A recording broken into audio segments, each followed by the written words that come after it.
Spin is a pejorative term often used in the context of public relations practitioners and political communicators. It is used to refer to the sophisticated selling of a specific message that is heavily biased in favor of one's own position and that employs maximum management of the media with the intention of maintaining or exerting control over the situation, often implying deception or manipulation.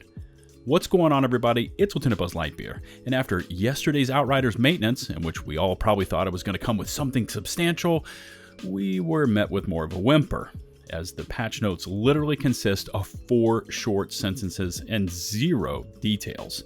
Now, despite that fact, the dev team attempted to paint this as a heavy set of changes, hence the spin intro you just heard. But before we dive into that maintenance, what it brought and what it lacked, I wanted to again thank all of you for the incredible responses my Outriders uploads have been receiving. And just in case you aren't yet a sub, please smash that sub button for more intensive Outriders content, and don't forget to ring the bell to receive all future upload notifications from my channel. Let's get this one going.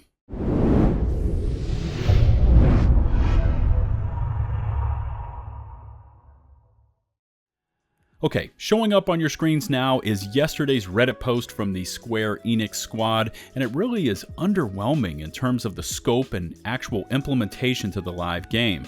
We've got this epic pyro background of the character firing off this phaser beam, and that's really about it. So here is what was adjusted according to the patch notes. They implemented a block that prevents players from kicking other players towards the end of an expedition session, implemented region-based matchmaking to improve the quality of multiplayer connections, updated the login sign-in and text to better reflect the current signing-in process setup, and they fixed crash and memory leak issues.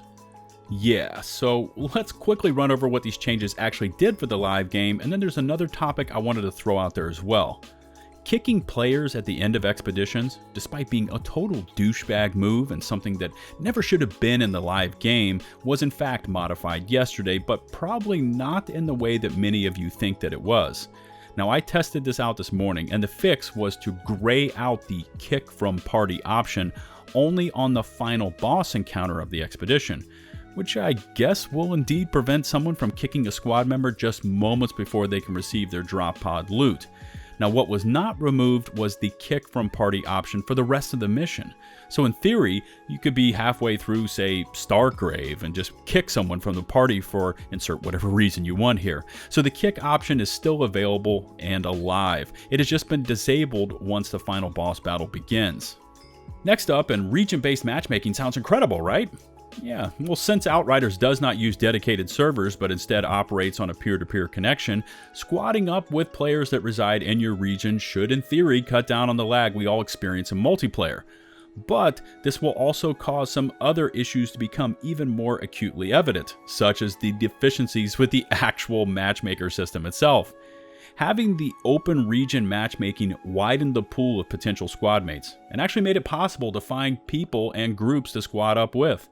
By region locking the servers, yes, you are in theory making the connections between the differing squad members shorter, which will indeed reduce the lag, but you are also greatly shrinking the ability of the game to actually find someone to squad up with. Now, I live on the east coast of the US, and I'm usually playing during peak hours in my time zone. But what if someone can only play late at night, or around lunchtime, or on Sunday mornings when most people are sleeping in? See where I'm going here? Now, what was not disclosed yesterday was if there were any backup protocols that are now in place. So that, say, for instance, after 5 minutes of a failed matchmaking attempt within region, does the matchmaker then open up to larger and larger radius search zones? I mean, we don't know, because there are really no details mentioned in the patch notes article. I, for one, do not use the matchmaker, ever. Namely because I'm a part of a community Discord server and can just post in the LFG channel and find 2 other squad mates regardless of the time of day within a few minutes of posting, and for anyone that is not a part of my Discord server, I'll discuss that towards the end of the video.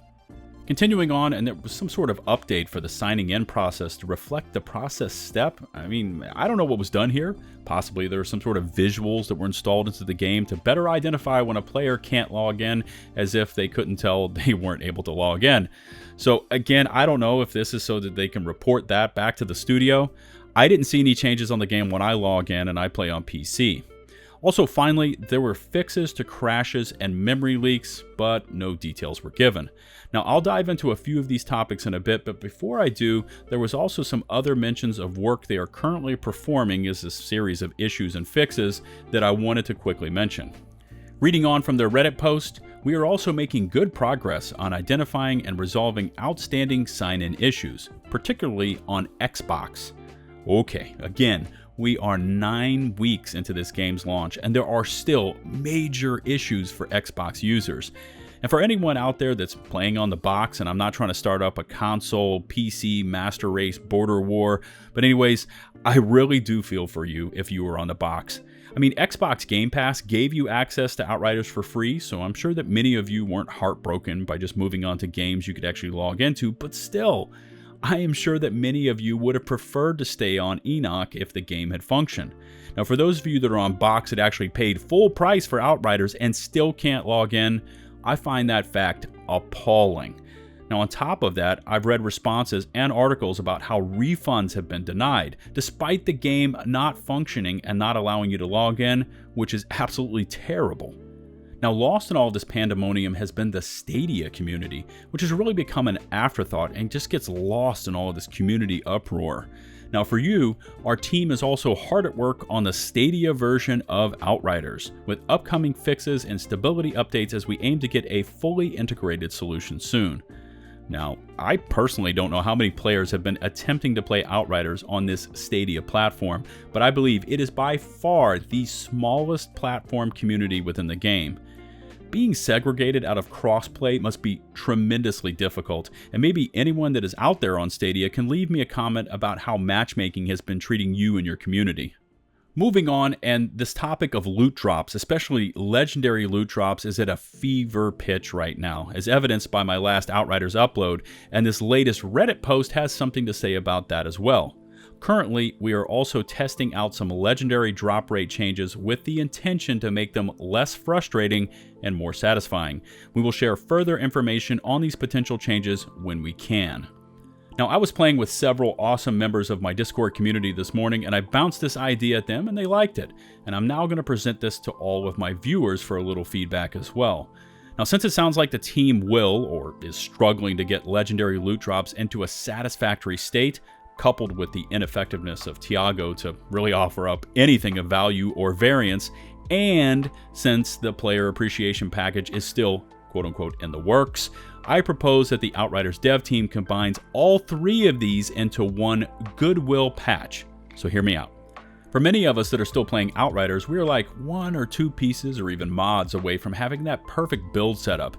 And since the loot drops are agonizingly inconsistent and we are constantly receiving dupes, it becomes this endless grind of high-level expeditions that tend to yield nothing of value. Again, like I said in that last video, this game does not value our time. It doesn't make us feel rewarded, and it doesn't make us feel powerful. So, and you're probably like, just get to the damn point, Buzz. Here is my option. If you can't get Tiago to work on a rotating basis on his own through an RNG coding system, here's what you do. The studio needs to set up 4 different sets of wares. Each one is class specific, and these will include some of the greatest hits, if you will, the hardest and rarest items to loot in the game, and let's have Tiago offer these as his weekly wares. Now, this would involve a dev team member physically going into the coding and changing his current elite offerings over to these items, but think about this. Instead of the Bulwark and other items that we really don't need, imagine if, for instance, the Pyro offerings were the Akari gear set. All 5 pieces, and then add on, say, the Death Shield, the Anemoi, and I don't know, how about a random 8th item? You, and I'm speaking directly to the studio, you want to show the players appreciation, right?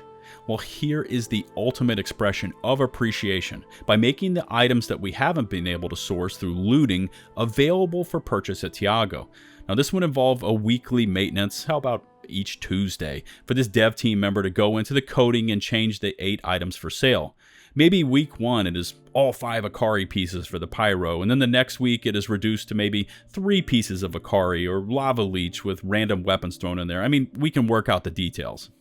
This could be the format used until a fully automated system could be tested and deployed, relieving that team member of their weekly update duties.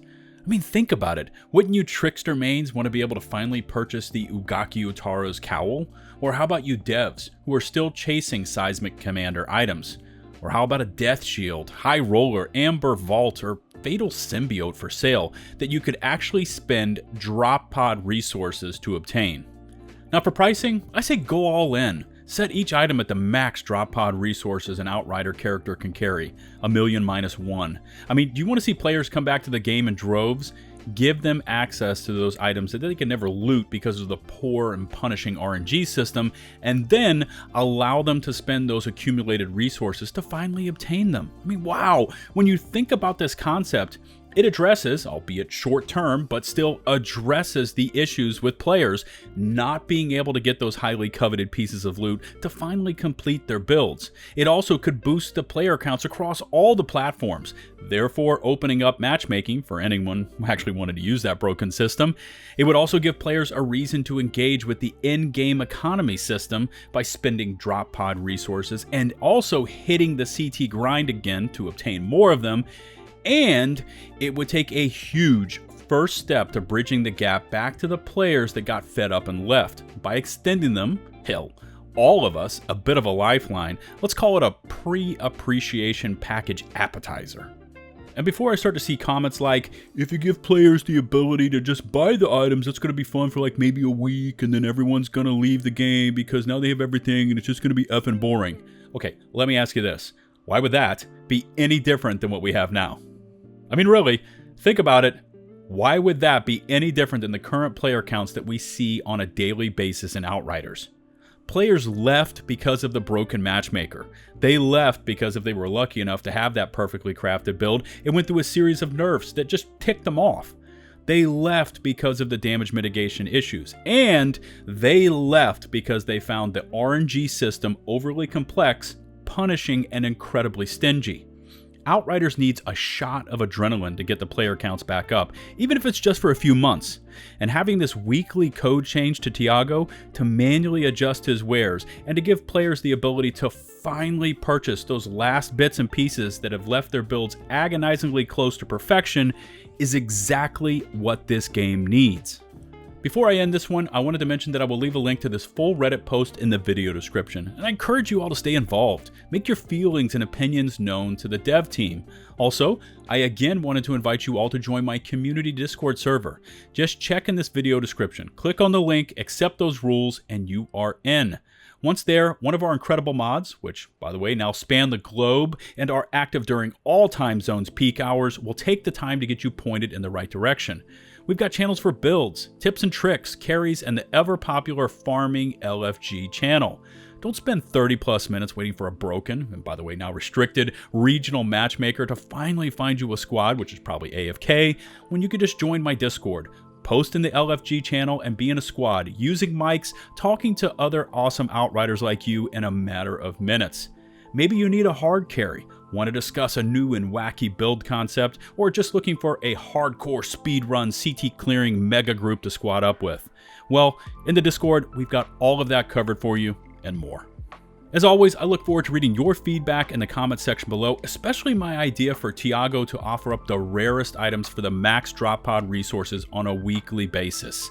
If you haven't yet smashed that sub button for more intensive Outriders content, please do so. And don't forget to ring the bell to receive all future upload notifications from my channel. If you would be so kind as to rate and or share this video, it would be greatly appreciated. Don't forget to follow me over on Twitch with weekly streams including CT Carries Thursdays, join my aforementioned Discord server for everything Outriders related, and follow me on Twitter posting on most things gaming related. Until the next one, this is LtBuzzLitebeer, signing off.